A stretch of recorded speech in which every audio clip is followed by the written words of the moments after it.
How's everyone doing? We're back at it again with another NBA draft prospect breakdown. Today we are discussing a real bucket that goes by the name of James Bouknight. My God, is this guy a professional scorer? And we all know you can't have too many of those.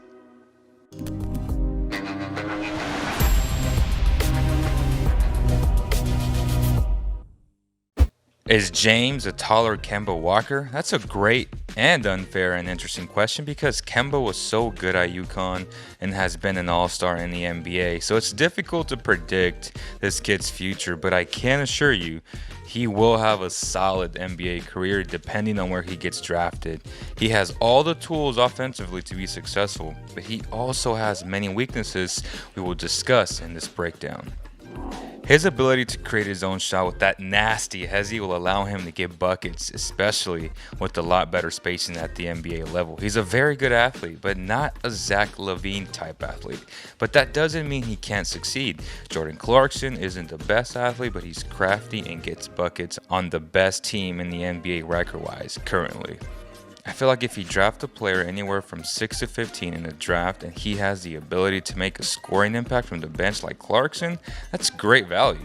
But at his age, his offensive ability is very advanced and NBA ready. Not many prospects can say that. His weaknesses could be concerns for many. For example, he does have bad habits of always wanting to score, and it leads to bad shots, turnovers, which could be detrimental for teams, and many don't think that's breakable, but I beg to differ. He's 20 and can already get buckets on all three levels.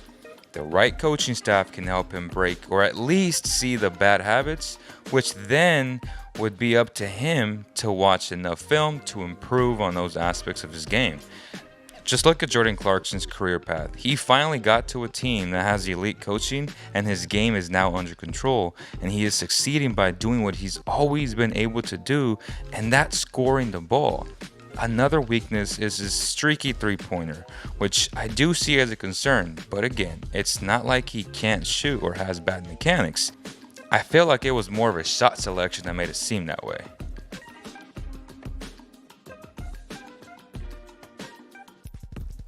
Teams will most likely go under screens because they will dare him to shoot, but if he hits 36% of those threes, he will get to his very advanced mid-range game and flourish.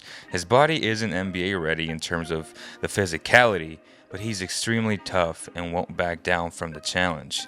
You saw that with the Huskies. Injuries would concern me more than his streaky jumper because I do believe it will translate just fine. His way to hang in the air, similarly to what Donovan Mitchell, will allow him to draw fouls and get to the free throw line. And every good scorer wants to get to the free throw line because that gives him confidence. When you shoot 62.7 at the rim, that's very good and efficient. He used both hands well, and that's a plus for any good driver. This kid is a microwave scorer. I can't overstate that.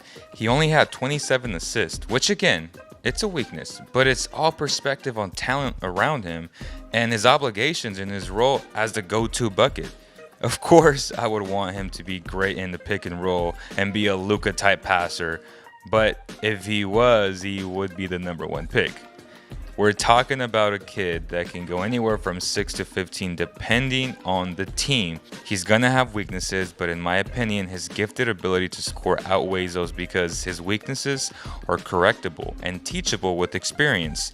If he wasn't that good of a scorer, I would be skeptical without question, but that's not the case here. Another weakness is his feel on defense. He needs to improve in that area. He gets caught too much ball watching and is late on rotations. He doesn't recover well when he gets screened, but his one-on-one defense, I would say, is solid. He has the tools to become a good team defender, though.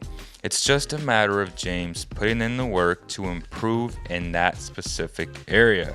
I feel like his ability to shoot with movement isn't great, but it will get better with experience. He needs to watch the great relocating shooters like Steph Clay and Duncan Robinson, but these are all things he will have time to improve on with time. We know he can score by freezing defenders with his hesi and get to the rim. I'm so excited about his potential in the NBA. Let's move on to the 3 teams I would like for him to get drafted to and 3 teams I wouldn't.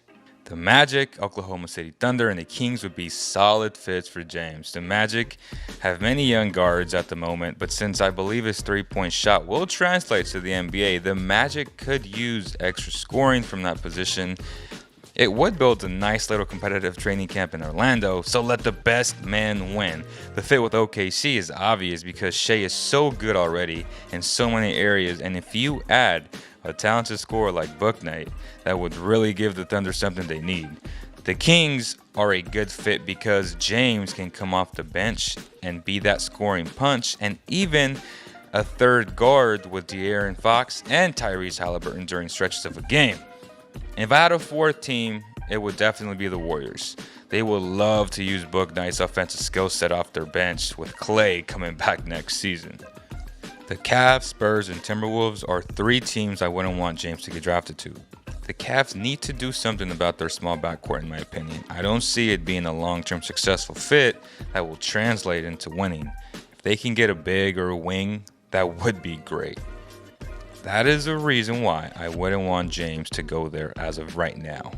The Spurs have Lonnie Walker, Murray, White, and Vassell, so their guard-wing rotation is already stiff competition.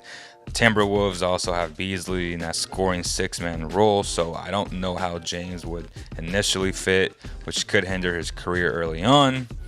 So that's why I chose these teams as not a good fit currently. So in conclusion, Bouknight's shot selection isn't good, but context matters, as I've said all video long. He's a relentless attacker.